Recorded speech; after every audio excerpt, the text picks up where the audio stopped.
Welcome back to Learn with Professor Janula. If you're a nursing student, this channel is just for you. Don't forget to subscribe and hit the bell icon. Emergency contraceptives are methods that are used after unprotected sexual intercourse to prevent an unintended pregnancy. In simple terms, if someone has had sex without protection or if a contraceptive method fails, these methods can be used to reduce the chance of pregnancy. They are often called postcoital contraception because they are taken after intercourse, and they work best when used as early as possible. So, let's understand the situations where emergency contraceptives are used. First, they are used after unprotected intercourse, meaning when no contraceptive method was used at all. Next, they are helpful in cases of contraceptive failure, like if a condom breaks or if someone forgets to take their regular contraceptive pills. They are also very important in situations of sexual assault or rape, where preventing an unintended pregnancy becomes a priority. And finally, they can be used when there has been incorrect use of contraceptive methods, such as using them at the wrong time or not following instructions properly. When we talk about the types of emergency contraceptives, there are mainly two options. The first one is emergency contraceptive pills, which are commonly used and easily available. These include levonorgestrel pills, which are the most commonly used, and ulipristal acetate, which is another effective option and can work even a little later after intercourse. The second type is the copper intrauterine device, or copper IUD, which can be inserted by a healthcare provider and is actually one of the most effective methods for emergency contraception, and it also provides long-term protection after that. So, let's understand levonorgestrel emergency pills in a simple way. These pills can be taken either as a single 1.5 milligram dose all at once, or as two smaller doses of 0.75 milligrams taken 12 hours apart. The important thing to remember is timing, because they should be taken within 72 hours, which is about 3 days after unprotected intercourse, and they work best the earlier they are taken. In terms of effectiveness, they can prevent about 85 to 95% of pregnancies if used on time. And when we look at how they work, they mainly delay ovulation, meaning they stop the ovary from releasing an egg, and they can also help prevent fertilization by making it harder for sperm to meet the egg. Now, let's understand ulipristal acetate. This is another type of emergency contraceptive pill, and it is taken as a single 30 milligram dose. One advantage of this pill is that it can be used within a longer time frame, up to 120 hours, which is about 5 days after unprotected intercourse. It is also considered more effective than levonorgestrel, especially if it is taken after the first 72 hours. In terms of how it works, it acts as a selective progesterone receptor modulator, which basically means it blocks or alters the action of progesterone, and this helps in delaying ovulation, so the egg is not released and pregnancy is prevented.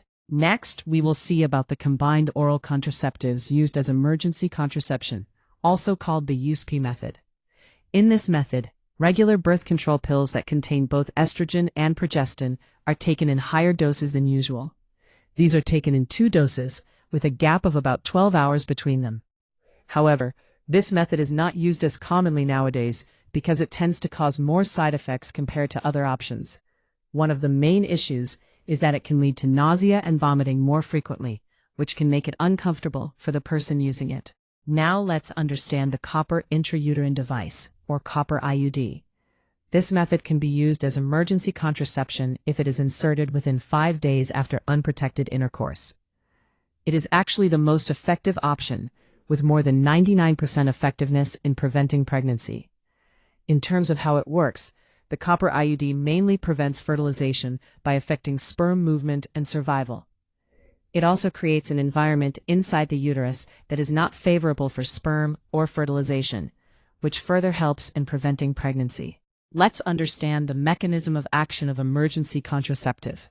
First, they mainly work by delaying or inhibiting ovulation, which means they stop the ovary from releasing an egg.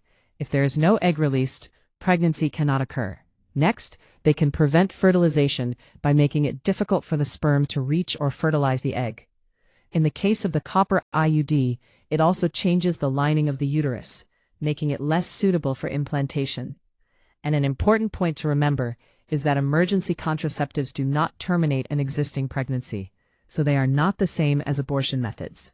So, let's see the side effects of emergency contraceptives.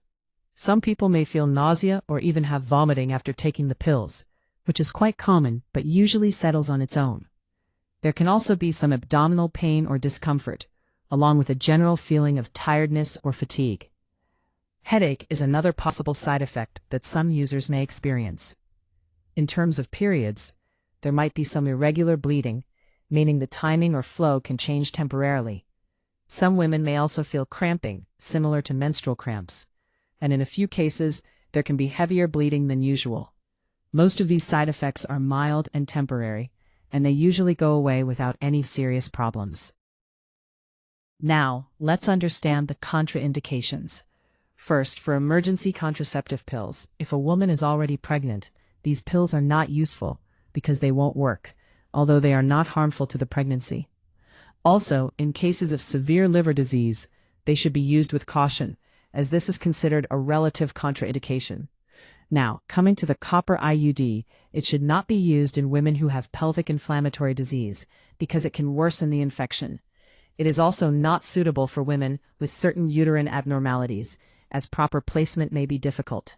And finally, if there is any active genital infection, insertion of the IUD should be avoided until the infection is treated. So, let's understand the advantages of emergency contraceptives. First, they help in preventing unwanted pregnancy, especially after unprotected intercourse or contraceptive failure. Next, they are quite easy to use, especially the pills, because they can be taken quickly without any complicated procedure. Another advantage is that some of these pills, like levonorgestrel, are available over the counter, so they can be accessed easily without a prescription.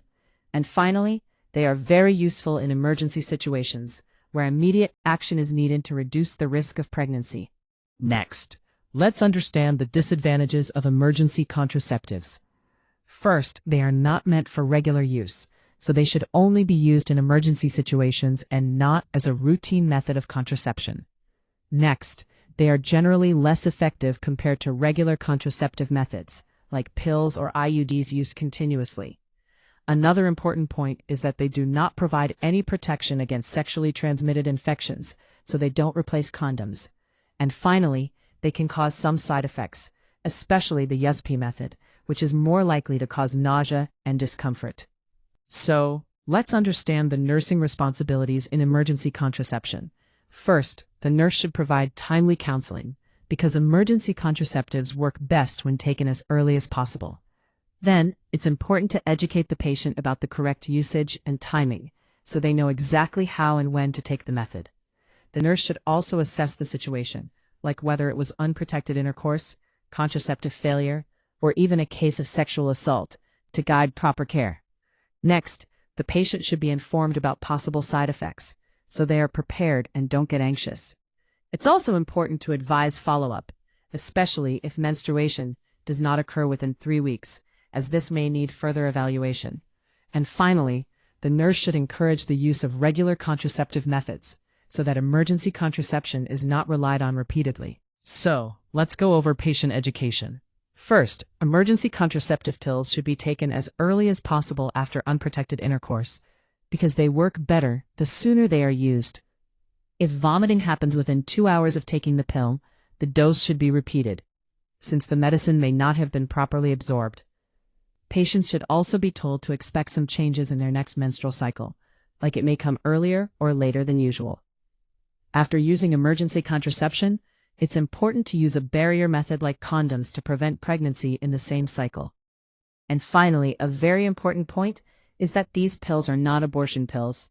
They only work before pregnancy is established. Finally, let's quickly go over the key points to remember. Levonorgestrel pills should be taken within 72 hours, so within 3 days. And the earlier they are taken, the better they work. Ulipristal can be taken within 120 hours, which is up to 5 days, giving a slightly longer window. The copper IUD is the most effective option among all emergency contraceptives, especially if inserted on time. And finally, always remember that emergency contraceptives prevent pregnancy. They do not cause abortion or affect an existing pregnancy. Finally, let's quickly go over the key points to remember. Levonorgestrel pills should be taken within 72 hours, so within 3 days. And the earlier they are taken, the better they work. Ulipristal can be taken within 120 hours, which is up to 5 days, giving a slightly longer window. The copper IUD is the most effective option among all emergency contraceptives, especially if inserted on time. And finally, always remember that emergency contraceptives prevent pregnancy. They do not cause abortion or affect an existing pregnancy.